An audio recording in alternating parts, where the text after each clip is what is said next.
खबरों के माध्यम से हमसे जुड़े रहने के लिए YouTube पर हमारे चैनल को सब्सक्राइब करें और बेल आइकन को दबाकर घंटी बजाएं। इस धरती का इतना ही महत्व है और इस आजादी की लड़ाई में यहाँ बहुत लोग शहीद हुए। चौराहे पर शहीद स्मारक भी है और जिन लोगों ने आजादी की लड़ाई लड़ करके बिहार के श्री बाबू के नेतृत्व में आजादी दिलाने का काम किया, उसमें जयमंगल बाबू बांसुरीनाथ राय और बनारसी बाबू सिंहेश्वर चौधरी जैसे महान योद्धा हुआ करते थे। हमें फक्र है और हमें गर्व है इस बात का कि उन्हीं महान स्वतंत्रता सेनानियों में मुंगेर के प्रथम सांसद बनारसी बाबू का पत्र होने का हमें गर्व है।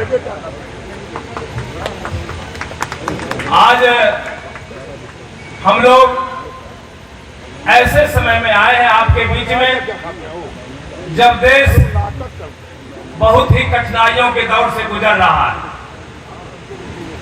पिछले 1.5 साल में मैं कांग्रेस पार्टी की चर्चा नहीं कर रहा हूं, मैं देश की हालात और कांग्रेस की जो भूमिका है उसके तरफ आपको आकृष्ट करना चाह रहा हूं। पिछले 1.5 सालों में जिस तरह से मोदी सरकार ने हमारे साथ व्यवहार किया, इस कोरोना काल में बिहार के बाहर आने वाले लोग जो तड़प रहे थे अपने घर आने के लिए, इलाज के लिए तड़प रहे थे, उसको मरने के लिए छोड़ दिया और कई लोग भूख से हजारों लाखों लोग मर गए, बीमारी से मर गए। लेकिन ममता मई आदरणीय सोनिया गांधी ने ऐलान किया कि हम उस गरीबों को घर तक पहुंचाएंगे और कांग्रेस पार्टी के पैसे से स्पेशल ट्रेन से घर तक पहुंचाने का काम किया। हमारे नेता राहुल गांधी जी ने पूरे देश के कांग्रेस के कार्यकर्ताओं को आह्वान किया कि भूख से मर रहे लोगों के लिए कांग्रेस पार्टी अनाज पहुंचाने का काम करेगी और जो भी संभव हुआ, हम सत्ता में नहीं है, हमारे विधायकों की संख्या भी कम है, लेकिन उसके बावजूद भी हमने बिहार प्रदेश कांग्रेस कमेटी की तरफ से एक प्रखंड में कुछ न कुछ अनाज, साबुन, तेल, सर्फ और मांस भेजने का काम किया था। आज किसान आंदोलन पूरे देश में मुखर रूप में है और किसान आंदोलन में मरने वाले लोगों के आंसू पोंछने के लिए जब कांग्रेस के महासचिव प्रियंका गांधी जाती हैं तो ये तानाशाह सरकार 53 घंटे तक उनको कैद में रखने का काम करती है। क्या यही लोकतंत्र रह गया है भारत में? लेकिन कांग्रेस पार्टी का जो समर्पण है इस देश के प्रति, नेहरू परिवार का जो समर्पण है देश के प्रति, कि प्रियंका गांधी प्रताड़ित करने के बाद भी प्रियंका गांधी हिरासत से निकलने के बाद अपने प्रिय नेता राहुल गांधी के साथ किसानों के पास घर पहुंचती। ये हमारी निष्ठा है लोगों के प्रति, ये दूसरे पार्टी के नेताओं में नहीं है। हम सिर्फ वोट के खातिर राजनीति नहीं करते हैं। गांधी नेहरू से लेकर के राहुल गांधी तक हम लोगों ने सेवा की राजनीति की है और आप ये महसूस करते होंगे इसी तारापुर विधानसभा में जब से कांग्रेस पार्टी के प्रतिनिधि नहीं चुने जा रहे हैं, जब से कांग्रेस के विधायक यहाँ नहीं हो रहे हैं, उसी समय से भ्रष्टाचार और विकास तारापुर में ठप पड़ गया है। आज एक अवसर मिला है आपको कांग्रेस को चुन करके तारापुर को भी बिहार के विकास के पैमाने पर जोड़ने का आपको एक अवसर मिला। हम आपसे निवेदन करना चाहते हैं, ये परिस्थिति है। हम तो एक सीट पर हमारा अध्यक्ष जी सारे लोग तैयारी कर रहे थे कि हमें कुशेश्वर स्थान लड़ना है और हम गठबंधन धर्म का ईमानदारी से पालन कर रहे थे राष्ट्रहित में। लेकिन जब हमें धोखा मिला तो हम आज तारापुर की धरती पर भी लड़ने के लिए तैयार हैं और आप सबों का जिस तरह से उत्साह और समर्थन है तो हमें लगता है कि हम चुनाव जीत करके ही लौटेंगे। हमें याद है, अभी ठीक कहा हमारे पूर्व के वक्ताओं ने कि जब जमालपुर में हमें हमारे प्रभारी ने ही कह दिया था, 1 बजे रात में गोहिल साहब ने हमको फोन किया कि समीर भाई टिकट तो तुमको दे दिया है लेकिन जीतोगे नहीं। ये प्रभारी जी ने हमको कहा 1 बजे रात में।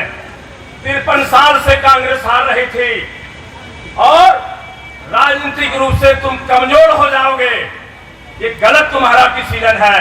हमने कहा सर डिसीजन समय बताएगा, और सभी लोग कहते थे कि जमालपुर में कांग्रेस का जमानत जब्त हो जाएगा। कैसे लोगों से मुकाबला मेरा पड़ा कि अरबपति उम्मीदवार, बिहार का भ्रष्ट जो मंत्री था शैलेश कुमार, जो करोड़ों रुपए पानी की तरह पैसे बहाए जमालपुर में, लेकिन हम लोगों ने एक संस्कारवान, एक साधारण परिवार के समर्पित कांग्रेस कार्यकर्ताओं के पक्ष में जो अभियान चलाया, कांग्रेस के लोग जिस तरह से ईमानदारी के पार्टी के लिए काम किया कि आज 53 वर्ष से जहां हम हार रहे थे वहां एक इतिहास रचने का हम लोगों ने आपके सहयोग से काम किया। आज वक्त आया है कि आज बहुत लंबे समय से तारापुर में कांग्रेस के विधायक नहीं हुए। हमको लगता है कि शायद अंतिम विधायक तारनी बाबू हुआ करते थे। हाँ, शकुनी बाबू भी उसके बाद आए। उसके बाद कांग्रेस से शकुनी बाबू एक बार, उसके बाद आरजेडी में चले गए। तो ये स्थिति रही। आप कहते हैं कि बड़ा विधायक जी बड़ा भ्रष्ट है, बड़ा लूटपाट करते हैं, तो एक बार जो आपका अपना घर था उसकी तरफ लौटिए। विधायक तो तारापुर से इसी विधानसभा क्षेत्र के हम हैं जो विधायक बने हुए हैं। आपकी सेवा आज भी तारापुर में मेरी योजना चल रही है। हम सक्षम हैं, आपको भी विश्वास दिलाते हैं कि अगर राजेश मिश्रा जी काम नहीं करेंगे आपके लिए तो आप सीधा संपर्क रखिए।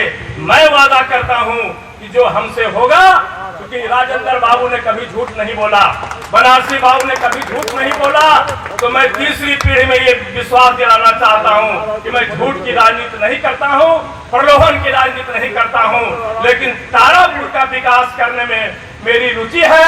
मुख्यमंत्री जी ने सारा पैसा ले लिया है, नहीं तो अभी तारापुर में विकास नजर आता। इसलिए अगर आप लोगों ने समर्थन दिया और हमारा विधायक जीत के गया तो हम समझते हैं कि तारापुर में भी जमालपुर की तरह दोहरा विकास होगा। समीर बाबू, समीर बाबू, आज हमारे अध्यक्ष, जिलाध्यक्ष जी बैठे हुए हैं। इनके सामने हम जमालपुर में जो भी वादा किया था, इनके लिए, इनके प्रचार में धरारा के लोग बैठे हुए हैं। क्या जमालपुर कॉलेज में हमने पैसा नहीं दिया? क्या धरारा के विकास के लिए हमने पैसा नहीं दिया? क्या खड़गपुर के उस इलाके में हमने पैसा नहीं दिया? सरकार की गति कछुआ चाल से चलती है, इसलिए उस पैसे का जो सदुपयोग अभी तक हो जाना चाहिए था वो नहीं हो पाया है। ये काम तो सरकार का करने का। लेकिन उसी तरह आपको भरोसा दिलाना चाहते हैं कि अगर सहयोग और समर्थन कांग्रेस को तारापुर में आपको मिला तो हम विश्वास दिलाना चाहते हैं कि राजेश मिश्रा जी तो जीत के बाद विधायक बनेंगे। हम बने हुए हैं और आपको विश्वास दिलाते हैं कि जिस इलाके में, जिस गांव में सामाजिक काम, स्कूल हो, सड़क हो, ये सब काम हम करेंगे। इसलिए कि ये जो आप लोगों के समर्थन से, राहुल जी के आशीर्वाद से, सोनिया जी के आशीर्वाद से यह हमें जिम्मेवारी मिली है, तो ये जिम्मेवारी और वो सारा निधि जो है मेरा नहीं है, बल्कि आप सबों के कारण मिला है, आप सबों के ताकत से मिला है।